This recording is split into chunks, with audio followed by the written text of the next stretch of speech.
नमस्कार दोस्तों, आज हम आपको ले चलेंगे प्राचीन काल में, जहां के व्यायाम उपकरण और तकनीकें आज के आधुनिक फिटनेस उपकरणों से भिन्न थीं, लेकिन उतनी ही प्रभावी थी। उस समय जिम नहीं हुआ करते थे, कोई ट्रेडमिल नहीं, कोई डंबल नहीं, फिर भी हमारे पूर्वज तंदुरुस्त और बलवान हुआ करते थे। चलिए जानते हैं इनके बारे में, इनके रहस्यों को उजागर करते हैं और सीखते हैं कि कैसे हम उनसे प्रेरणा लेकर खुद को और भी फिट बना सकते हैं।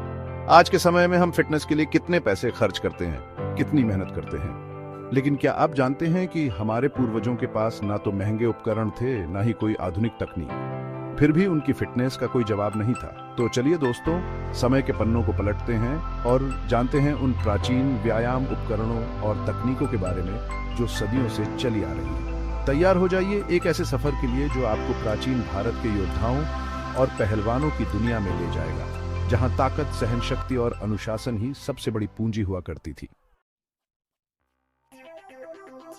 पहला पड़ाव है मल्लखंभ, जिसका मतलब होता है पहलवानों का खंभा। यह एक ऐसा व्यायाम है जो सदियों से भारत में चला आ रहा है। एक लकड़ी का सीधा खंभा जिसे देखकर आप सोच भी नहीं सकते कि यह कितना कुछ सिखा सकता है। चपलता, संतुलन और शरीर पर नियंत्रण, ये सब कुछ सिखाता है मल्लखंभ। मैंने खुद अपनी कई फिल्मों में मल्लखंभ किया है और यकीन मानिए, ये आसान नहीं है। इसके लिए जबरदस्त शारीरिक और मानसिक शक्ति की जरूरत होती है। ये शरीर को मजबूत बनाता है, मन को एकाग्र करता है। आज भी कई लोग इसे नियमित रूप से करते हैं और अपनी फिटनेस को एक अलग ही स्तर पर ले जाते हैं। अगला पड़ाव है गदा, जिसे भगवान हनुमान और भीम जैसे महाबली उठाया करते थे। एक भारी डंडा जिसके सिरे पर एक गोलाकार भार होता है। गदा सिर्फ ताकत का प्रतीक नहीं है, बल्कि सामर्थ्य और नियंत्रण का भी प्रतीक है। गदा उठाने से न केवल बाहुबल बढ़ता है, बल्कि कंधे, पीठ और पेट की मांसपेशियां भी मजबूत होती हैं।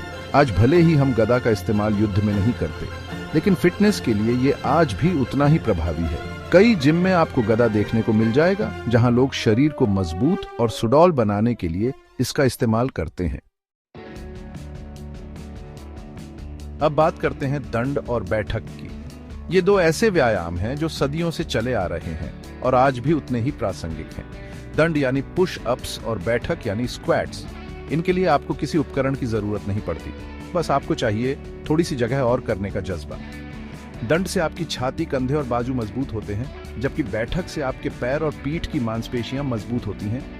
ये दोनों ही व्यायाम शरीर को मजबूत और फिट बनाने के लिए बेहद जरूरी हैं।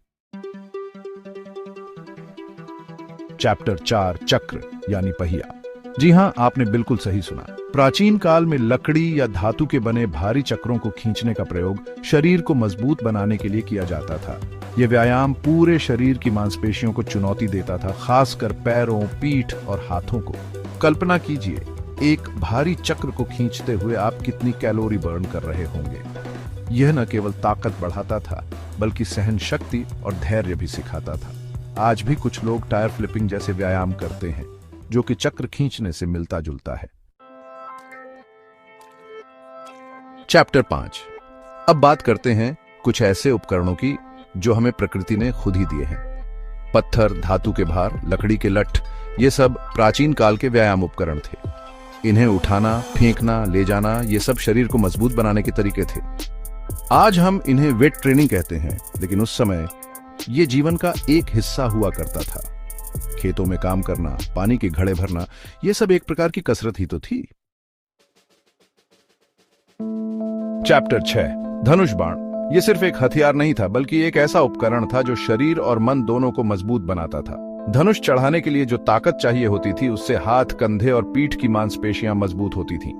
और जब बात तीरंदाजी की हो, तो उसमें तो एकाग्रता और ध्यान का भी खास महत्व होता था। आज भी तीरंदाजी एक लोकप्रिय खेल है जो न केवल शारीरिक बल्कि मानसिक रूप से भी स्वस्थ रखता है।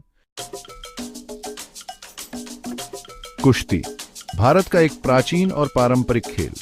मिट्टी के अखाड़े में दो पहलवानों के बीच होने वाला ये मुकाबला सिर्फ ताकत का ही नहीं, बल्कि तकनीक और सूझबूझ का भी खेल है। इसके लिए घंटों पसीना बहाया जाता है, शरीर को मिट्टी से सान लिया जाता है। कुश्ती में शरीर का वजन ही सबसे बड़ा हथियार होता है और इसे नियंत्रित करना ही सबसे बड़ी कला है। इसके अलावा लोहे की जंजीरें और पत्थर उठाकर भी शरीर को मजबूत बनाया जाता था। चैप्टर 8, पत्थर उठाना। पहाड़ जैसी ताकत का राज पत्थर जो प्रकृति का एक अटूट हिस्सा है, वो प्राचीन काल में व्यायाम का एक अहम साधन भी हुआ करता था। भारी भारी पत्थरों को उठाना, एक जगह से दूसरी जगह ले जाना, ये सब शरीर को मजबूत बनाने के तरीके थे। आज भी गांवों में आपको ऐसे कई लोग मिल जाएंगे जो बिना किसी मशीन के सिर्फ पत्थर उठाकर अपने आप को फिट रखते हैं। यह उनकी जीवन शैली का हिस्सा है, उनकी संस्कृति का हिस्सा है। चैप्टर 9, रस्सी चढ़ना। ऊंचाइयों तक पहुंचने का हुनर बचपन में पेड़ों पर चढ़ना, रस्सियों पर झूलना, ये सब तो आपने भी किया होगा। लेकिन क्या आप जानते हैं कि यह भी एक प्रकार का व्यायाम ही है? रस्सी चढ़ने से हाथों, कंधों और पीठ की मांसपेशियां मजबूत होती हैं। यह शरीर को लचीला बनाता है और संतुलन बनाए रखने में मदद करता है। आज भी कई लोग रॉक क्लाइंबिंग जैसे खेलों में इसी तकनीक का इस्तेमाल करते हैं। चैप्टर 10, चक्की रसोई का व्यायाम। जी हाँ, आपने बिल्कुल सही सुना। चक्की, जिसका इस्तेमाल आटा पीसने के लिए किया जाता है, वो भी एक प्रकार का व्यायाम उपकरण ही है। यह हाथों, कंधों और पीठ की मांसपेशियों को मजबूत बनाता है। यह काम देखने में जितना आसान लगता है, उतना है नहीं।